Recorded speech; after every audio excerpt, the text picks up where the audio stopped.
Hey everybody, I'm Trubiak and welcome to CC's Vinyl Closet. If this is your first time here, I welcome you to my humble abode. CC's Vinyl Closet is a place where I like to listen to a lot of old vinyl records, particularly of the country music variety. Also, I just love sharing my thoughts with you guys. Today marks the first time CC's Vinyl Closet has featured a band. But hey, there's a first time for everything. Now my curiosity and love for old country music compels me in these years to seek out solo artists or bands that I think I'll enjoy, and oftentimes crossing many of the subgenres of country music. Today's band in particular falls in the country rock genre, and that band is Prairie League.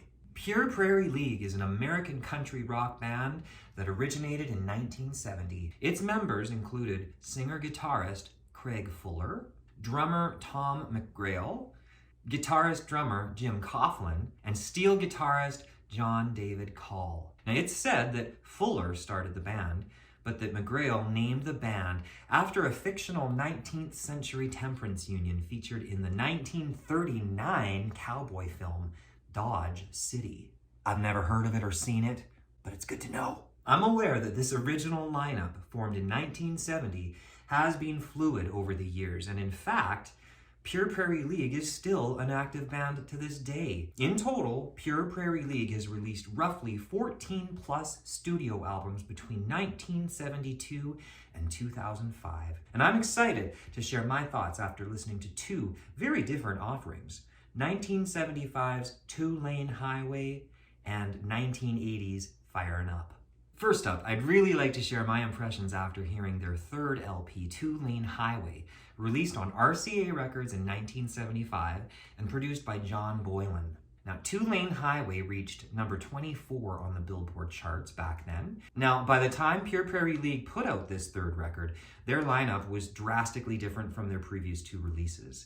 This was the first album not to feature founding member Craig Fuller, who'd served as the primary songwriter and vocalist. So to be absolutely clear for the historians out there, on this LP, there's Billy Hines on drums, Mike Riley on bass and vocals, George Powell on guitar and vocals, John David Call on steel guitar, banjo, dobro, and vocals. We've got Michael Connor on keyboards and Larry Goshorn on guitar and vocals. Generally speaking, I always enjoy listening to country rock because of the diversity and the versatility that it can offer. Now, any given artist or band can get as innovative as they'll allow themselves to be, and many times it can create something purely authentic. There's a lot that Prairie League offers for range on Two-Lane Highway.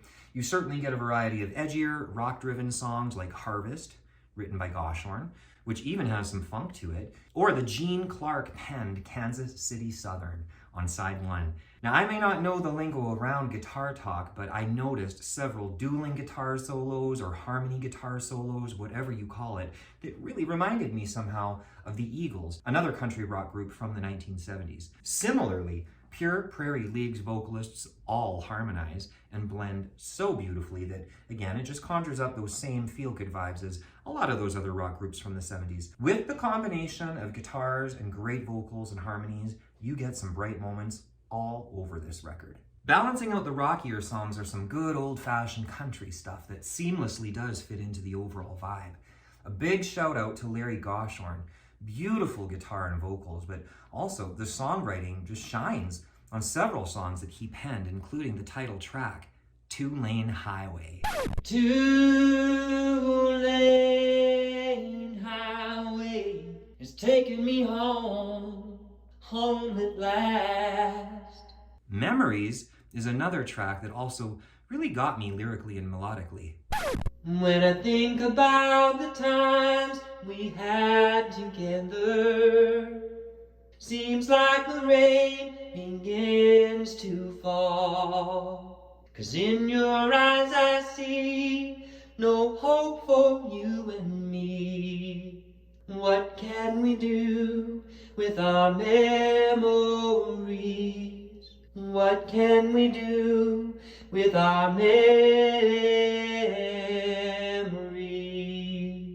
And then there's Just Can't Believe It, which he co-wrote with Mike Riley. This is perhaps the right time for me to also note some of the additional personnel on this record, which included Chet Atkins, Don Felder of the Eagles, ironically enough, and one of my favorite singers of all time, Emmylou Harris. Emmylou joins the duet Just Can't Believe It, possibly my favorite track off this album.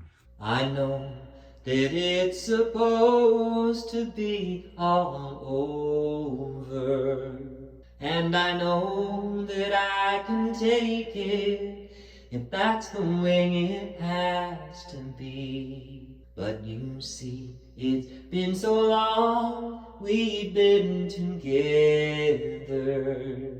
that I just can't believe it anyway.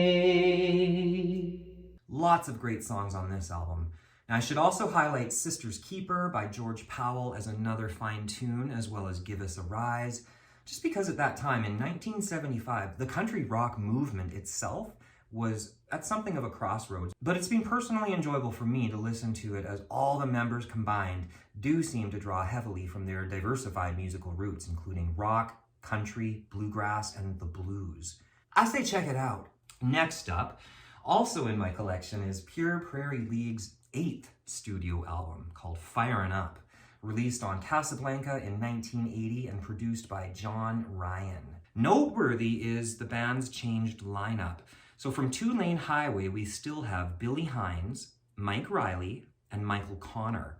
But in place of George Powell, John David Call, and Larry Goshorn, you've got Jeff Wilson on guitar and vocals, hubba hubba, and Vince Gill, displaying his early skills on banjo, fiddle, guitar, violin, and of course, vocals. This really excited me and piqued my interest because, heck, I've loved Vince Gill's voice from all the way back in my youthful CMT watching days. Very impressed to hear so much 1980 Vince Gill.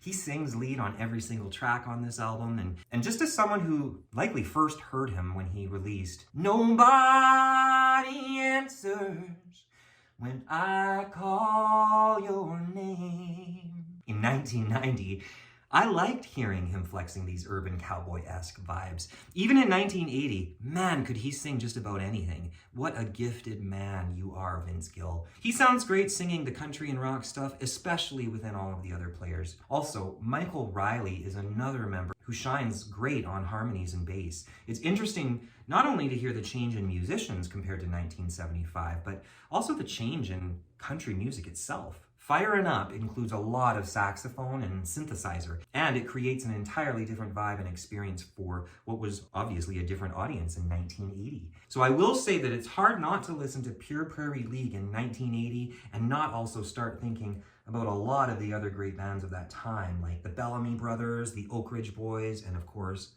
Alabama. All of them.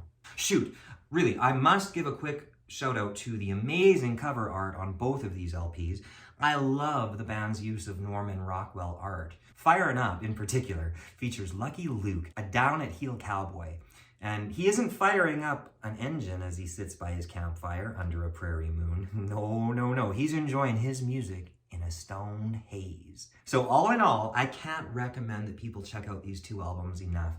I'll certainly look forward to hearing more. And until next time, I thank you all for watching and listening. Of course, I encourage you to leave your comments below and stay tuned for next week's installment of CC's Vinyl Closet. So until next week's installment, take care of yourselves, guys, and have a good weekend.